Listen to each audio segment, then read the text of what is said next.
Namo tassa bhagavato arahato samma sambuddhassa. Namo tassa bhagavato arahato samma sambuddhassa.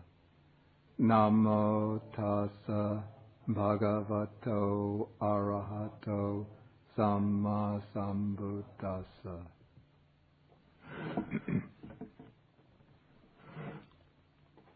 Okay, we are continuing now with the discussion of the Maha Assapura Sutta. This is the shorter discourse at Assapura, Sutta number 40 in the Majjhima Nikaya. And it was actually 3 weeks ago that I last discussed the sutta, since in the intervening 2 weeks we had talks from Venerable Dhammadipa and Bhikkhuni Kusuma. So I just give a little review. Okay, the theme of this sutta is indicated in paragraph 2. The topic is how the Buddha is addressing the monks. He says that they are known as samanas, here translated recluses, but now I prefer ascetics. So he's asking them how they can merit or deserve the designation of ascetics. And he says that to do so, you should train according to the principle that we will practice the way proper to a samana, to a true ascetic. And in this way, the designation of ascetic will be genuine, and you will also be deserving of the requisites that people offer to you, and those requisites that people give you will be very fruitful for them. And then to highlight the idea of how one practices the way proper to the ascetic, the Buddha takes the negative case of how one is not practicing the proper way. And he enumerates a number of states which are called, elsewhere they're called, defilements of the mind, cittassa upakilesa.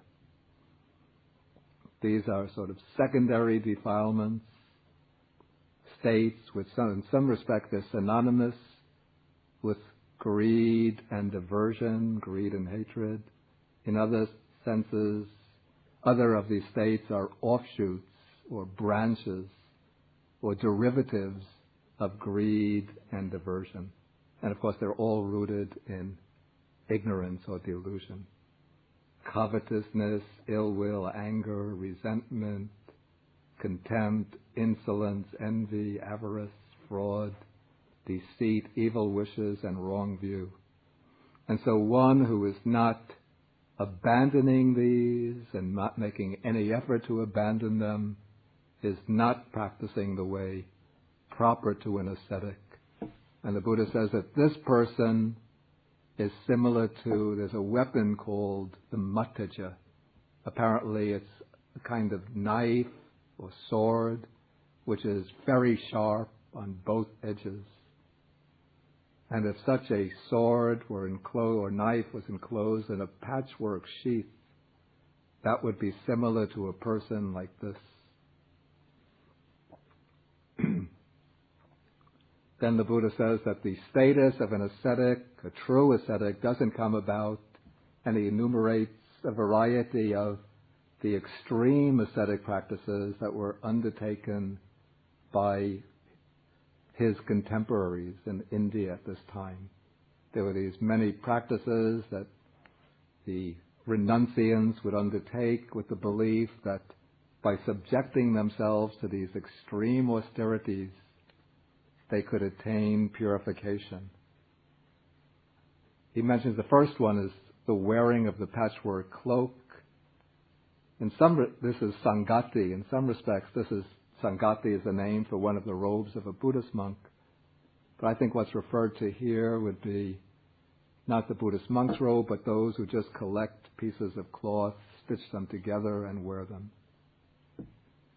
Then there comes going about naked, dwelling in the dust and dirt, and various other ascetic practices. And the Buddha says if these practices led to the overcoming of the defilements, then people could take a newborn baby and just wrap the baby up in a patchwork cloak and say, "Come, dear, just you go about wearing patchwork cloak, you go about naked, you go about dwelling in dust and dirt, and you'll be purified of your defilements." But it's not in this way that one abandons the defilements. And so the Buddha says that, now I'm at the bottom of page 373, after he mentions the last ascetic practice, wearing matted locks, having maybe you've seen pictures of the Shaivite ascetics. They have the very long hair and they weave the hair together, wind it together into these locks. So they look very frightful. Sometimes they have painted faces, very fierce expressions on their face. So he says, I do not say that the ascetic status comes about in a matted hair ascetic through the mere wearing of the matted hair. Okay, that's as far as we got last time.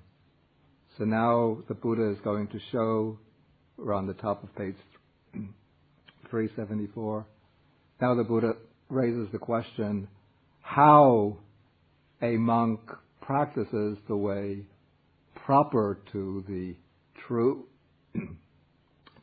ascetic.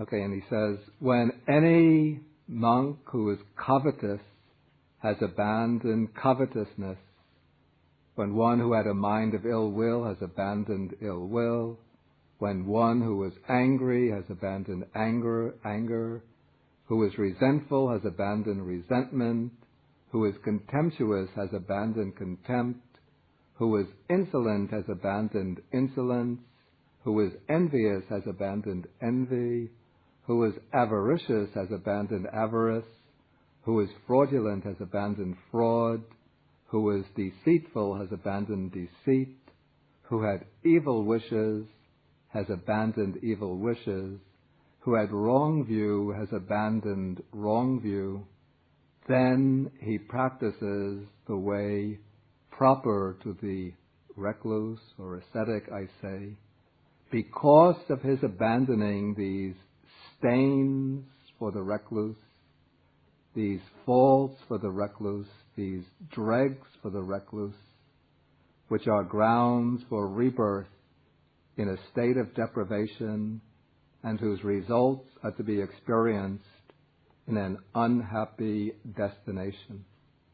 Here the Buddha gives kind of very severe warning about the results of these unwholesome states.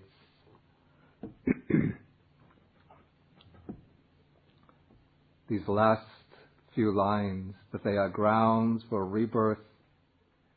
Here the phrase state of deprivation, I think the meaning is a little obscure, but in Pali the meaning would be very clear to somebody who knows the context. It's apaya.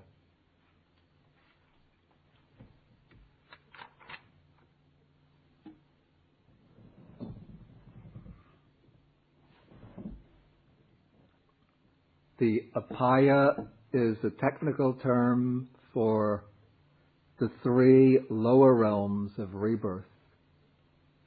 That is the hell realms, the animal realm, and the sphere of the petas, or tormented spirits.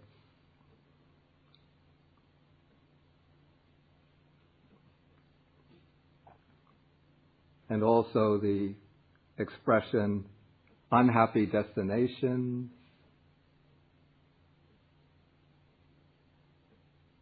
or dukati, or bad destinations, has the same the same meaning.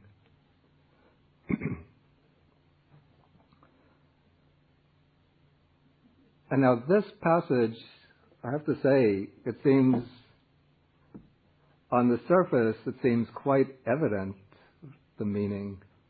And then you take the next couple of lines, also it seems to confirm what appears to be the surface meaning. First sentence of paragraph 8, he sees himself purified of all these evil, unwholesome states. He sees himself liberated from them. So if you just take what seems to be the manifest meaning of these lines, it appears that here the monk has achieved full liberation or full purification. But this doesn't seem possible because of what comes next. What comes next is a sequence that culminates in concentration, samadhi. And then as you read on, you see that the monk develops certain other qualities, and eventually the sutta will culminate in the destruction of the asavas, or taints. So this is the way I would understand this passage.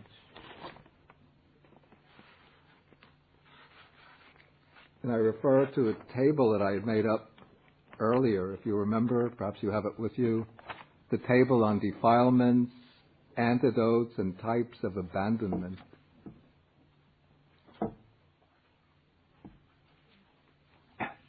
That I would understand the abandoning of these defilements spoken of in paragraph 7 and at the beginning of paragraph 8 to be what I called, using the commentarial term, specific factor abandonment, or in Pali it's tad anga pahana.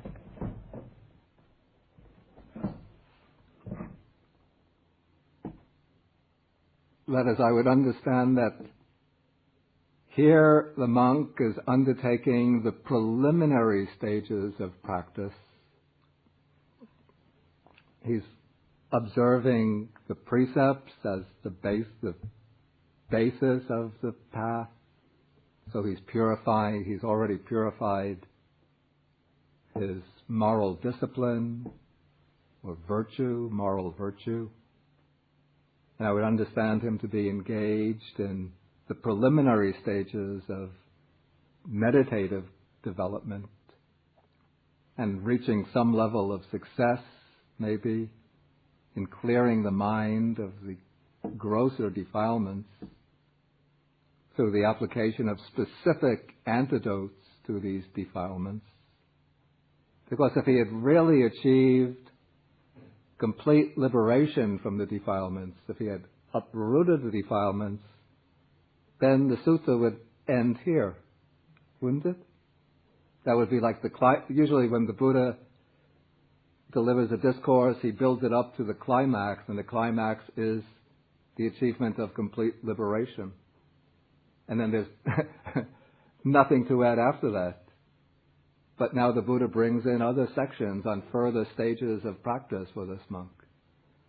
So even though the Pali uses very strong words, visuddhang atanang samanupasati, vimutang atanang samanupasati, those are based on the noun visuddhi, which means purification, and vimutti, liberation. But if we see this as real, complete purification, complete liberation, then why bring in the sequence building up to samadhi? Why bring in the 4 sublime states? Then why bring in, at the end of the discourse, the destruction of the asavas, of the defilements? What do you think, Venerable Analayo?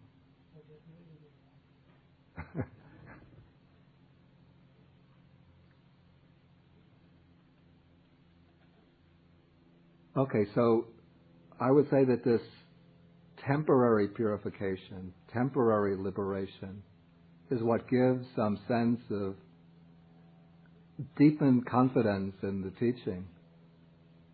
So when one has that deepened confidence, then it gives one the feeling that one is now on the right track, since one has this experience of a temporary purification and liberation by using these specific techniques for clearing the mind, cleansing the mind, freeing the mind. Then one has the confidence that if one follows this path through its successive stages all the ways to the end, one will reach the true, final, ultimate purification and liberation. So when one gains that confidence, then gladness is born. This is called, gladness is a bad, very inadequate rendering. It's pamoja, which is really, it's a kind of exuberant joy. Then from this exuberant joy, then piti.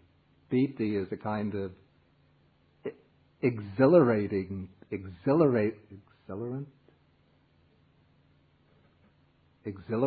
joy, exhilarant joy, elation. I think elation is a better word than rapture. Uplifting joy.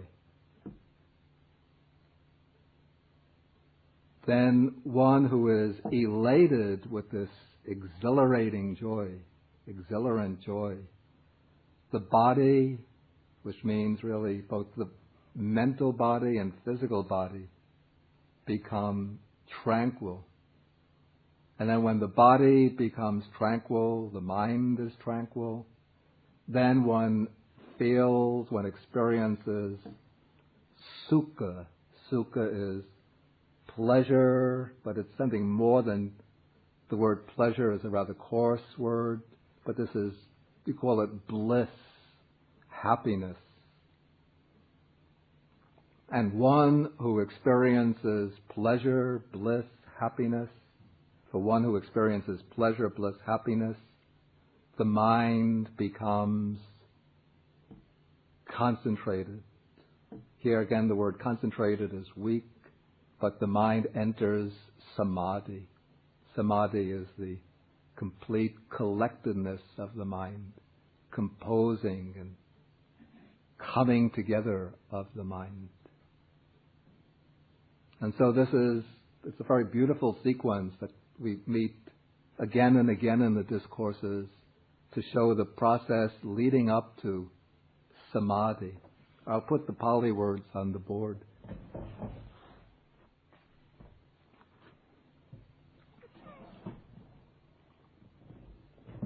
I realized too late I should have started from the bottom and gone up to the top, since it's an ascending sequence rather than a descending one. Okay, so we start with pamoja, that's what I called it exuberant joy. Then that leads into piti, elation or exhilarant joy. Then exhilarant joy is still somewhat coarse because there's an element of excitement there. But as the mind continues to train in mindfulness and clear comprehension and focusing on its object, then that coarse excitement and piti in that elation settles down, and the mind becomes tranquil. And then that tranquility of the mind is imparted to the body, so even the disturbance, agitation of the body, subtle agitation, that settles down and the body becomes tranquil. And then when the body becomes tranquil, then one experiences this pleasure, bliss, happiness, and then it is this happiness that is the precondition for the mind to be collected, concentrated. And so concentration for the Buddha, it's not a matter of forcing the mind to remain on an object. It's not like a matter of tightening the grip of the mind on the object, compelling the mind to remain on the object. But it's a matter first of establishing in the mind preconditions for joy and happiness.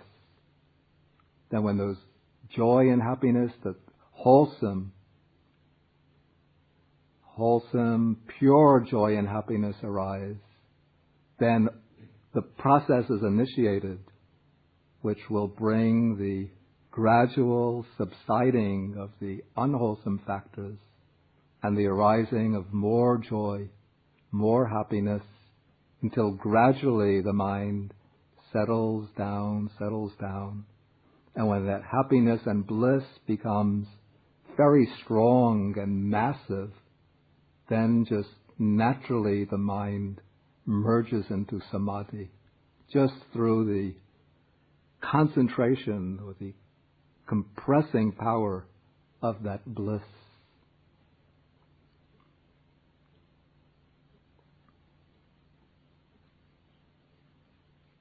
Okay, now from this point, normally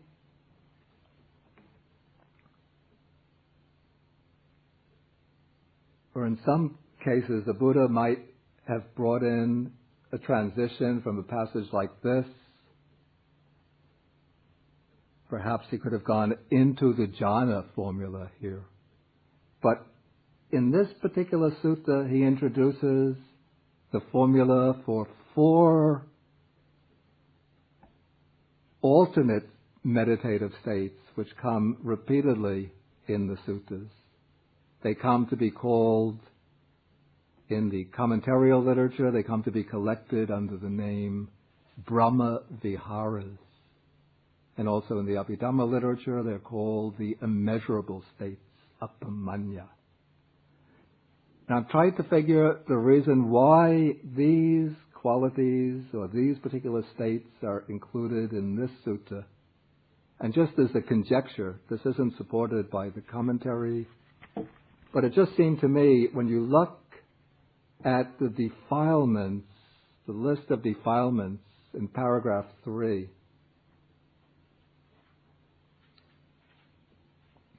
a lot of them are concerned with like negative attitudes towards other people.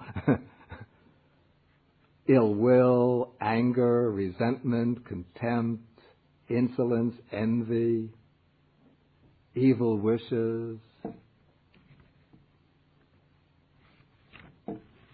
And so, this is my opinion. The Buddha brings in the 4 Brahma Viharas, or immeasurable states here, because these states are, you might say, the antidotes,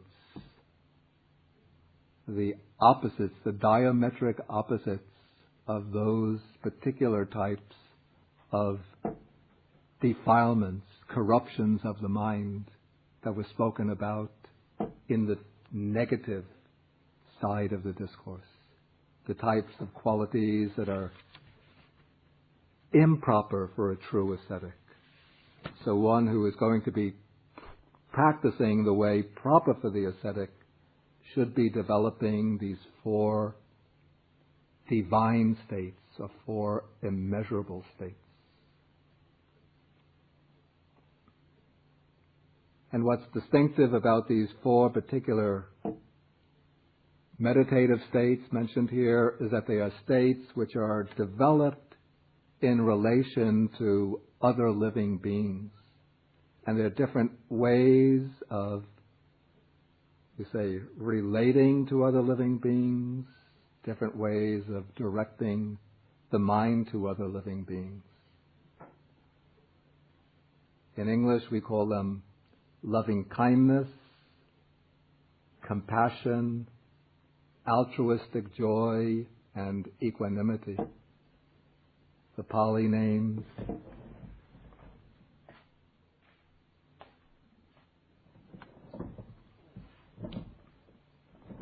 Metta, Karuna, Mudita, and Upekkha. So metta, loving kindness, has, you say, the aspect, the characteristic, the quality of wishing for the true welfare and happiness of other living beings.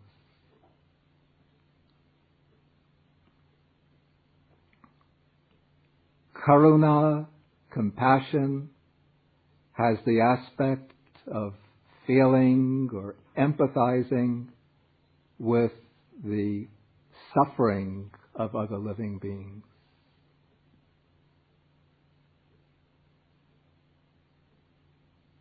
And of generating the wish that those afflicted with suffering be freed from suffering.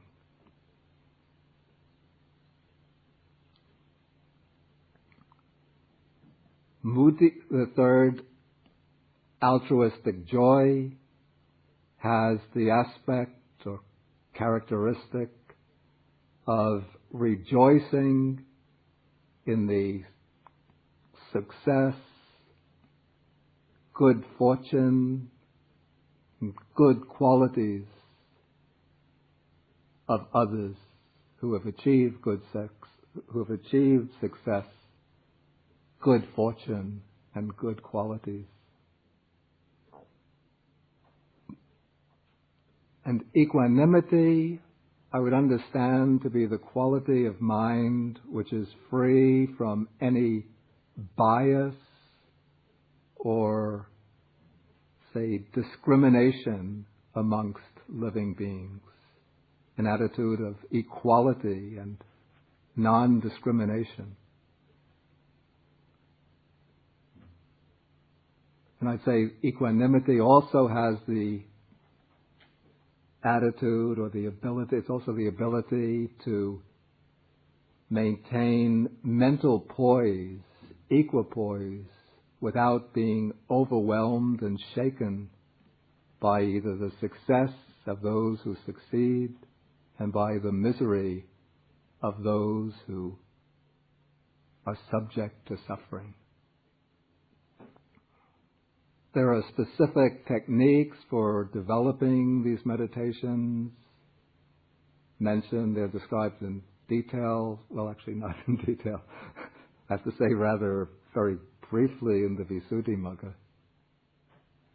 But here the Buddha is taking the case of somebody apparently who's already somewhat advanced in the practice, because initially, according to the commentarial method, one has to develop loving kindness, beginning with specific persons.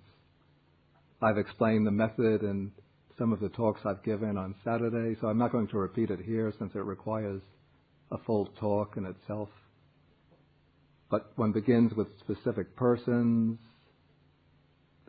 distinguished in groups, oneself, friends, neutral persons, enemies, and then one radiates loving kindness towards these persons in turn, until one develops the ability to radiate loving kindness to these persons equally.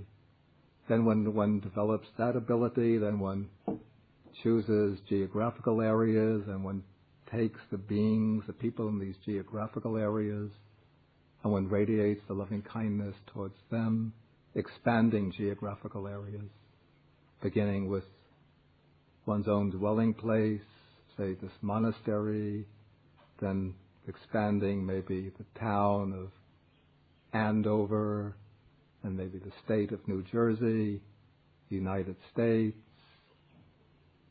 then North America, South America, Europe, Asia, Africa, Australia, then take the whole earth, the earth as a whole, then one takes the different planes of existence,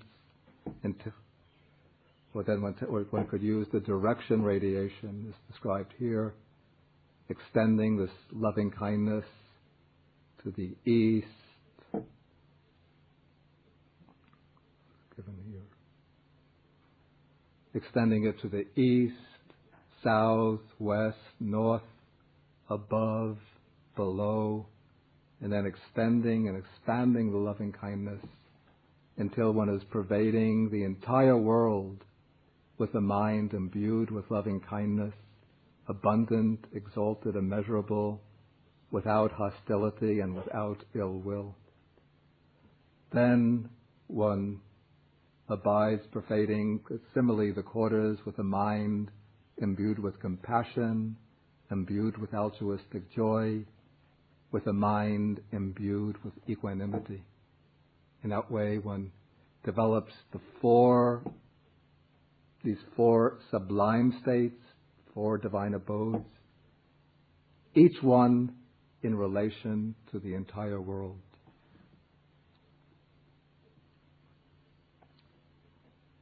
Okay, so now the Buddha has brought the teaching up to the level of a monk who has achieved this, we call this a level of mastery of concentration, to the point where he is able to radiate the entire world with these four sublime qualities.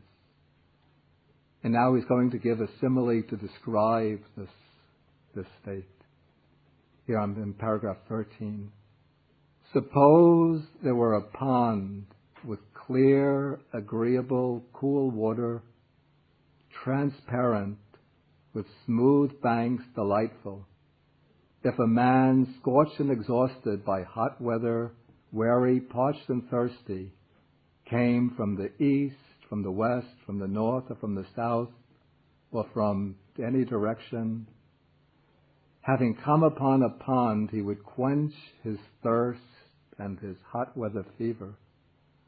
So too, if anyone from a clan of nobles, these are the kshatriyas, the administrative, the warriors, goes forth from the home life into homelessness, and after encountering the Dhamma and discipline proclaimed by the Tathagata, develops loving kindness, compassion,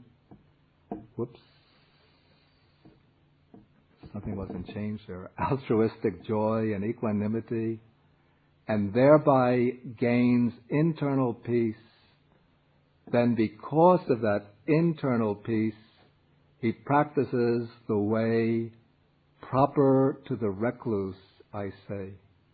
Then if anyone from a clan of Brahmins, from a clan of merchants, from a clan of workers goes forth from the home life into homelessness, and there should be another phrase, if anyone from any clan whatsoever goes forth from the home life into homelessness, and after encountering the Dhamma and discipline proclaimed by the Tathagata, develops loving kindness, compassion, appreciative joy, and equanimity, and thereby gains internal peace, then because of that internal peace, he practices the way proper to the recluse, I say. Okay, so here the criterion for practicing the way proper to the recluse is gaining this internal peace.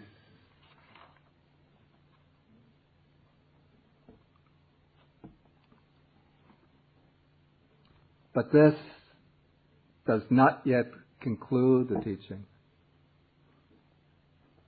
And by the way, this paragraph here, in the earliest section, paragraph 6, it seems just in that one paragraph, the Buddha was sort of knocking away all of the extreme ascetic practices that were being undertaken in his time.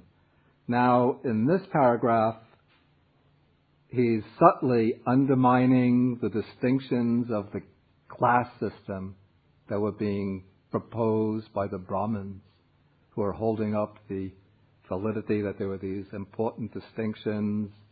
The Brahmins were placing themselves on the top, then they were placing the warriors or the nobles, the kshatriyas, below them, then the merchants below them, and then the shudras, they were the workers, were just so low that they had no other choice but just to work as manual laborers. And then those who were outside the class system, the outcasts, were just completely hopeless. They were regarded as untouchables. But for the Buddha, all of these class distinctions mean nothing. The Buddha says, if anyone from any class, from any of these classes, goes forth and develops these four qualities and gains internal peace, then he is practicing the proper way.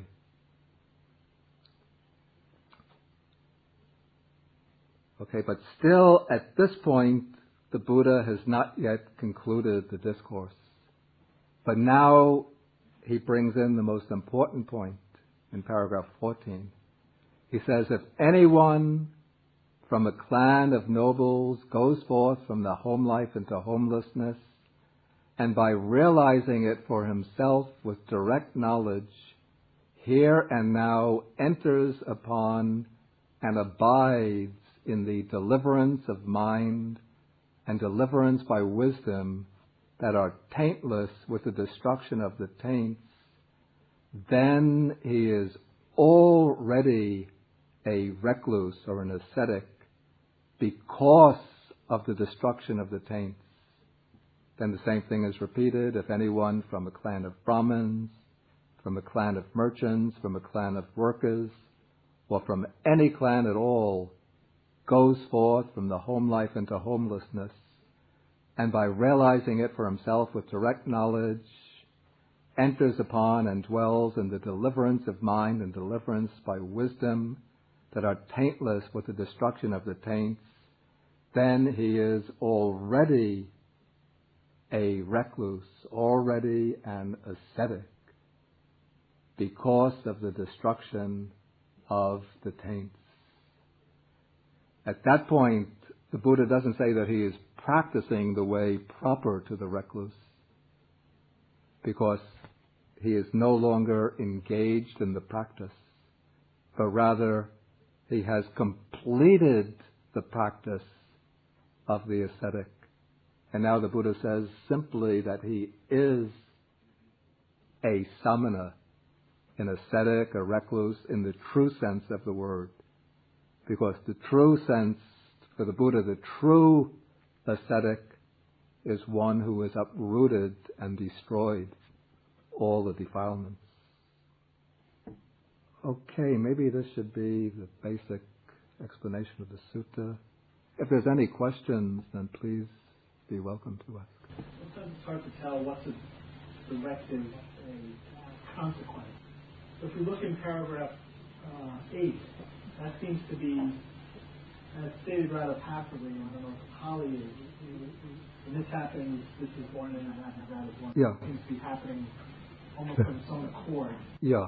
Well, is that right? You mean the sequence that's done of the passiveness of it. the way that all of these states are unfolding one after another? Yes. So as compared to, paragraph 7 where it says the bhikkhu abandons, he abandons. I just want to make sure I'm reading that. Yeah, of course it doesn't mean that these things happen without effort, but it seems that there's a lot, in my understanding, a lot of effort is invested in the process of achieving this temporary abandonment of these defilements and winning the state of temporary, what I call temporary purification and liberation. Then when one reviews oneself as having achieved this, then this gladness or this exuberant joy arises by itself. Of course, further effort is needed, but I think here the point is that these states do seem to follow each other in a kind of natural sequence. And there is a sutta which, in Anguttara Nikaya, this is a book of tens, I think, which says that it begins by saying that one who is virtuous, that is, who is established in sila, the virtues, for one who is established in the virtues, no effort has to be made. Let me be free from worry and remorse. Or let me be free from remorse this is the nature of things, that freedom from remorse arises. Is that the way it goes? Dhammataya? Yeah.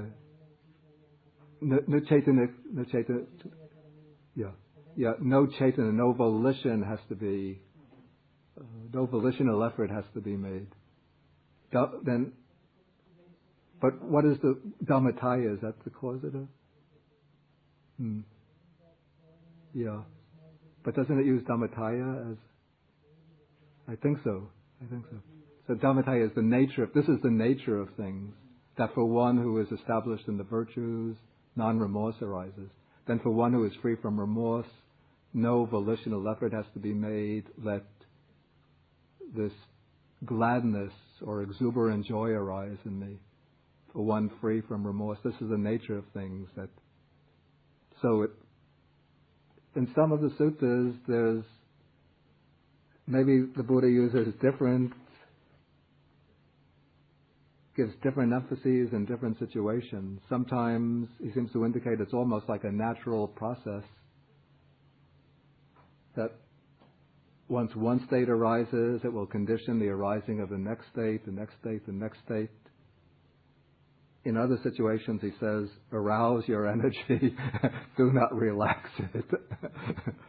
Well, comparing this to paragraph 7, where it seems much more active. Yeah.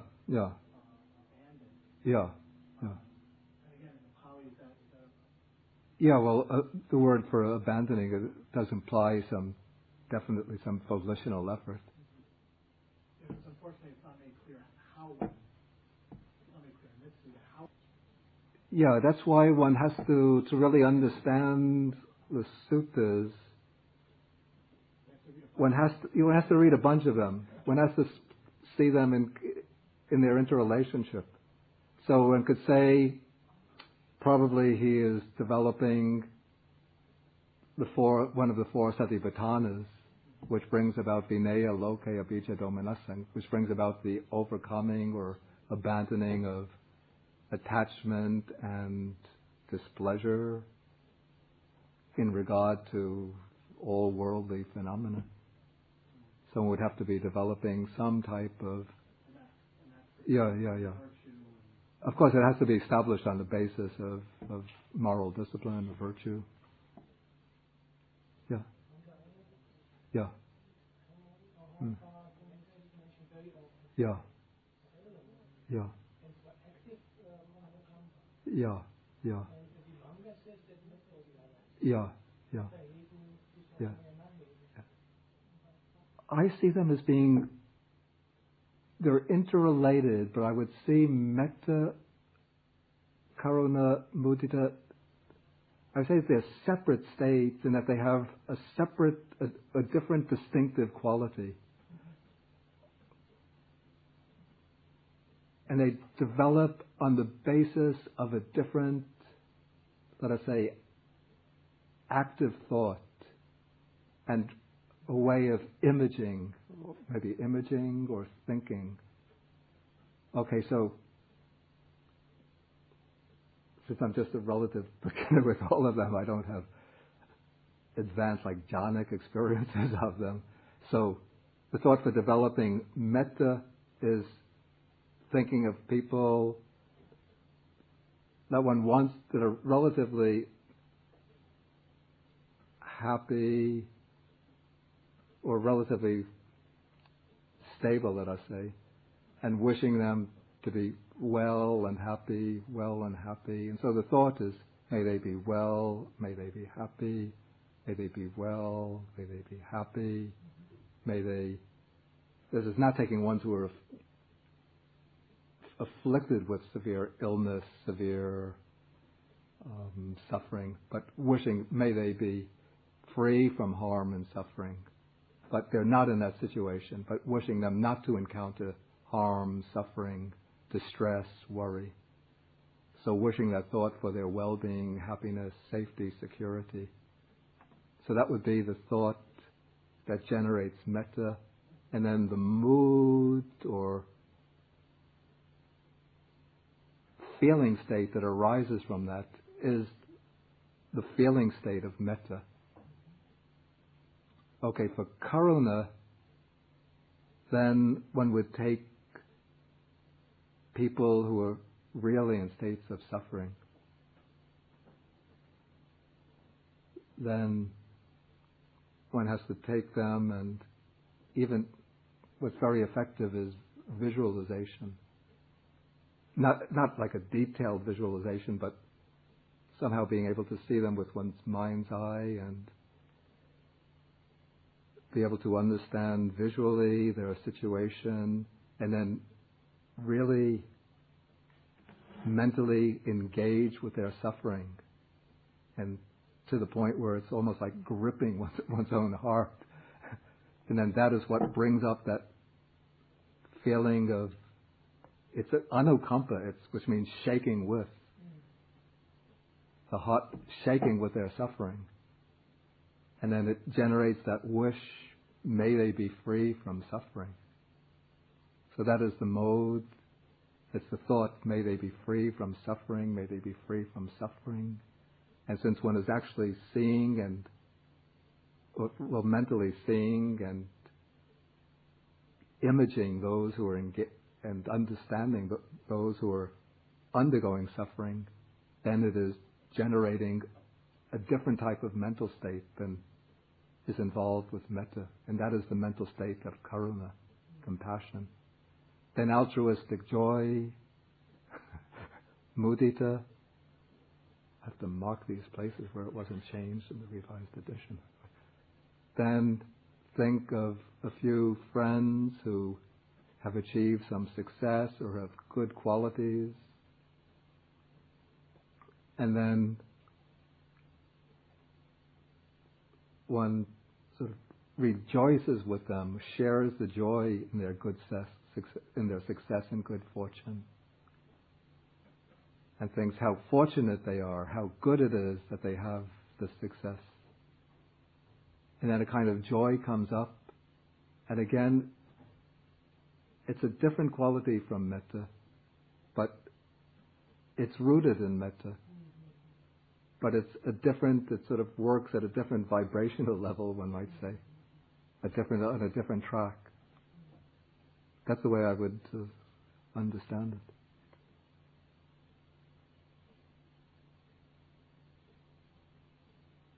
And then that's the way I understand it. Then in the Abhidhammic way of handling the Brahma, these qualities, the Abhidhamma, it's the somewhat later philosophical, psychological, analytical system of early Buddhism, which treats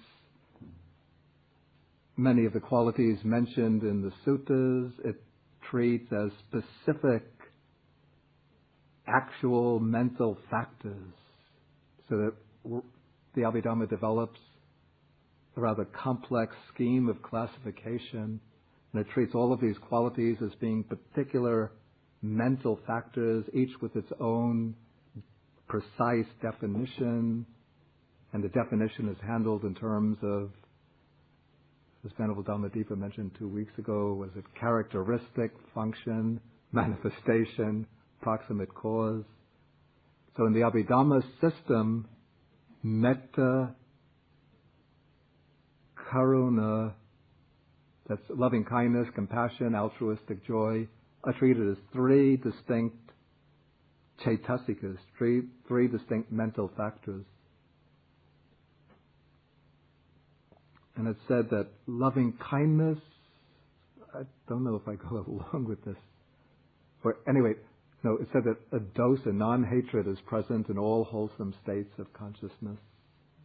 So non-hatred is not necessarily loving kindness. Loving kindness is one particular mode of non-hatred.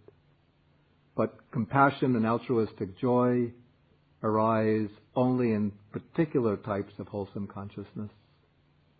But non-hatred is present in all wholesome states of consciousness.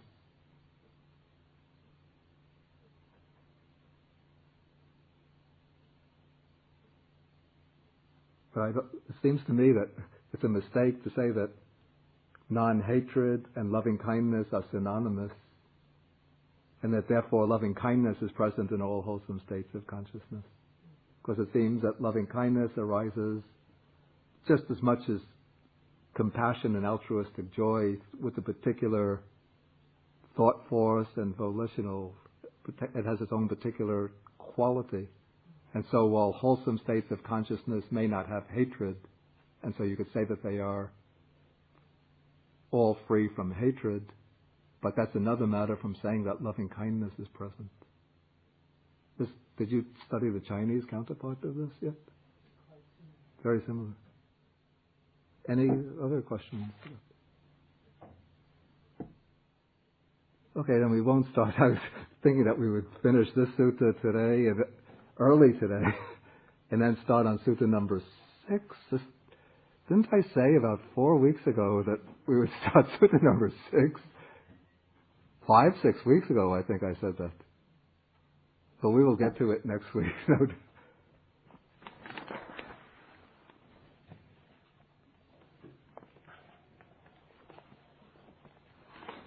Okay, so we will do our sharing of the merits. We share the merits first with the devas and the nagas, that's the deities, and the celestial dragon spirits, inviting them to rejoice in the merits and then to protect the Buddha's teaching, the exposition of the teaching, and to protect ourselves and others. Then we invite the devas to rejoice in the merit and achieve all success. Then we invite the bhutas, it's the harmful spirits, to rejoice in the merits and achieve all success. And then we invite all beings to rejoice in the merit and achieve all success.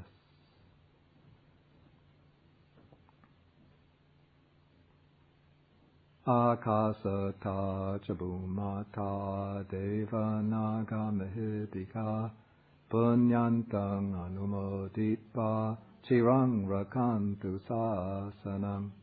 Akasata chabumata deva naga mahidika punyantang anumoditva chirang rakantu desanam. Akasata chabumata deva naga mahidika punyantang anumoditva chirang rakantu mang parang. Etavata chaham hehi sampadang punya sampadang sabbe deva anumodantu sabba sampati siddhya. Etavata cham hehi sampadang punya sampadang sabbe bhuta anumodantu sabba sampati siddhya. Etavata cham hehi sampadang punya